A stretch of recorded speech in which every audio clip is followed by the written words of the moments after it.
नमस्कार दोस्तों, आपने देखा होगा एक दो दिन से भारत के अंदर, मीडिया में, रशिया के अंदर, इनफैक्ट यूएस के भी कई हिस्सों में चर्चा चल रही है कि क्या भारत का किसी प्रकार का डील हुआ है रशिया के साथ। और स्पेशली मैं बात कर रहा हूं क्रूड ऑयल की, क्योंकि इस समय पता ही है कि क्रूड ऑयल काफी ज्यादा प्राइस बढ़ गया है, शार्प इंक्रीज आया है। इसको देखते हुए रशिया ने भारत को कुछ ऑफर किया था, मतलब साफ तौर पर ऑफर किया था, फोन कॉल किया था और कहा था कि हम सस्ते दाम पर, करीब जो प्रेजेंट में प्राइस चल रहा है उससे $20-25 सस्ता पर बैरल यहां पर रशिया हमें प्रोवाइड कर सकता है। तो इन सारी चीजों के बीच यहां पर यूएस की तरफ से बयान आ गया है, जिसको लेकर काफी डिबेट छिड़ गया है। ये आप देख पाओगे, Russian oil deal could place new Delhi on wrong side of history. तो इतिहास के गलत तरफ भारत खड़ा रहेगा अगर इस तरह की कोई डीलिंग करता है भारत रशिया के साथ। तो इसको डिटेल से समझते हैं और प्रेजेंट में सिचुएशन क्या है, यहां पर रशिया और भारत का जो डील है उसको लेकर क्या बातचीत हो रही है। काफी कुछ जानने को है इस वीडियो में, चलिए आगे बढ़ते हैं। लेकिन उसके पहले ध्यान रखिएगा, किसी भी कोर्स को अगर आप परचेज करते हो स्टडी IQ पर,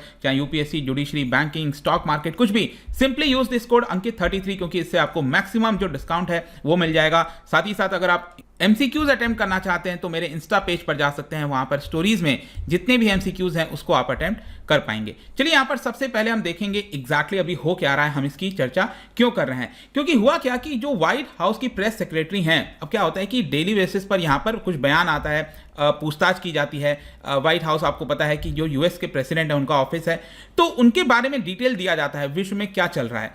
तो जब व्हाइट हाउस प्रेस सेक्रेटरी से पूछा गया कि जो चर्चा आ रही है, जो रिपोर्ट आ रहा है कि भारत रशिया का दिया हुआ जो ऑफर है डिस्काउंटेड क्रूड ऑयल का, अगर वो खरीद सकता है तो इसको लेकर आप क्या कहना चाहेंगे। तो उनका ये बयान था कि ये कोई वॉयलेट नहीं करेगा। ध्यान से सुनिएगा, यूएस ने ये कहा है कि भारत अगर परचेस करता है रशिया से क्रूड ऑयल तो ये कोई वॉयलेशन नहीं है, ये सैंक्शंस का वॉयलेशन नहीं है, क्योंकि सिर्फ यूएस ने अपनी तरफ से जो सैंक्शन है वो लगाया है रशिया के ऊपर कि वो क्रूड ऑयल नहीं लेगा रशिया से, लेकिन वो दूसरे देशों के ऊपर अप्लाई नहीं होता है। लेकिन जब प्रेस सेक्रेटरी से फर्दर पूछा गया नहीं कि आप इसको लेकर क्या समझते हैं, क्योंकि यूएस और भारत एक स्ट्रैटेजिक पार्टनर है, तो अगर यूएस कोई चीज फॉलो करता है तो जाहिर सी बात है कि हो सकता है भारत भी उसको फॉलो करे, तो इसको लेकर आप क्या कहेंगे। तो उन्होंने कहा कि देखिए, ये वॉयलेशन तो नहीं है सैंक्शंस का, लेकिन उन्होंने इस चीज को ऐड कर दिया कि ये जो डिसीजन लिया जा रहा है भारत के द्वारा, it could put India on the wrong side of history. यहां पर उनका एग्जैक्ट बयान आप देख सकते हो, but also think about where you stand. मतलब कि जो भी कुछ इस समय हो रहा है, इतिहास के पन्नों में जो भी कुछ लिखा जा रहा है, रशिया की जो लीडरशिप, अगर आप उसको सपोर्ट करते हो, मतलब आप वहां से कोई चीज परचेज कर रहे हो,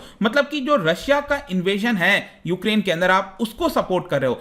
इस तरह का बयान यूएस की तरफ से दिया गया है। Our message to any country is clear कि जो भी सैंक्शंस वगैरह लगता है उसको अवॉइड किया जाए और जो भी रिकमेंडेशन वगैरह होगा वो यूएस की तरफ से दे दिया जाएगा। तो जहां तक ऑफर की बात है, ये तो यूएस की तरफ से बयान आ गया, लेकिन मैं थोड़ा सा इस ऑफर के बारे में बताना चाहता हूं। आपको याद होगा कि रशिया के जो डिप्टी प्राइम मिनिस्टर हैं अलेक्जेंडर नोवाक, उन्होंने भारत के पेट्रोलियम मिनिस्टर हरदीप पुरी जी को फोन कॉल किया था और डिस्काउंटेड रेट पर जो क्रूड ऑयल है वो ऑफर किया था। और साथ ही साथ रशिया ने एक और ऑफर किया कि भारत का जो इन्वेस्टमेंट है रशिया के ऑयल सेक्टर में, वो भी भारत यहां पर इंक्रीज कर सकता है। तो इन सारी चीजों को देखते हुए मीडिया में खबर तो चल रही थी कि भारत हो सकता है खरीदेगा, लेकिन रॉयटर्स की तरफ से आप देख सकते हो ये जो न्यूज है वो एक दो दिन पहले आया और इसमें उन्होंने ये बताया कि भारत का जो सबसे बड़ा रिफाइनरी है इंडियन ऑयल कॉर्पोरेशन, उन्होंने 3 मिलियन बैरल्स वो रशिया का जो क्रूड ऑयल है वो हमने खरीदा है। और ये बेसिकली इंडियन ऑयल कॉर्पोरेशन से रशिया की जो एक प्रकार से आप कह सकते हो ट्रेडर है ना, विटॉल, उनसे हमने खरीदा है। और ये पहला परचेज है भारत की तरफ से सिंस रशिया इन्वेडेड यूक्रेन। तो एक काफी बड़ा कदम हो सकता है। जहां तक इंडियन ऑयल की बात है, उन्होंने ये बोला है कि हमें इसमें कोई प्रॉब्लम नहीं दिखती है, जो भी पेमेंट वगैरह करना है हम कर सकते हैं, क्योंकि ये बैंड कैटेगरी में नहीं आता है। ये जो क्रूड ऑयल है वो बैंड कैटेगरी में नहीं आता है। जैसे डिफेंस का डील हो गया तो डिफेंस बैन में आता है। अगर भारत डिफेंस परचेज करेगा, ऑल्दो भारत को कुछ एक्सेप्शन मिला हुआ है कि S-400 वगैरह हमने खरीदा तो सैंक्शंस नहीं लगा, लेकिन ये ऑयल अभी बैंड कैटेगरी में नहीं आता है। और क्योंकि भारत को $20 से $25 ये सस्ता पड़ रहा है, तो जाहिर सी बात है कि ये हमारे लिए फायदेमंद होगा। लेकिन जैसे ही ये हुआ, ये खबर आई, उसके बाद आप देखोगे अमेरिका के अंदर बहुत सारे जो जर्नलिस्ट हैं, रिपोर्टर्स हैं, लोग हैं, वो यहां पर डिमांड करने लगे कि अगर भारत रशिया से क्रूड ऑयल लेता है तो डेफिनेटली यहां पर भारत के ऊपर सैंक्शंस लगा देना चाहिए।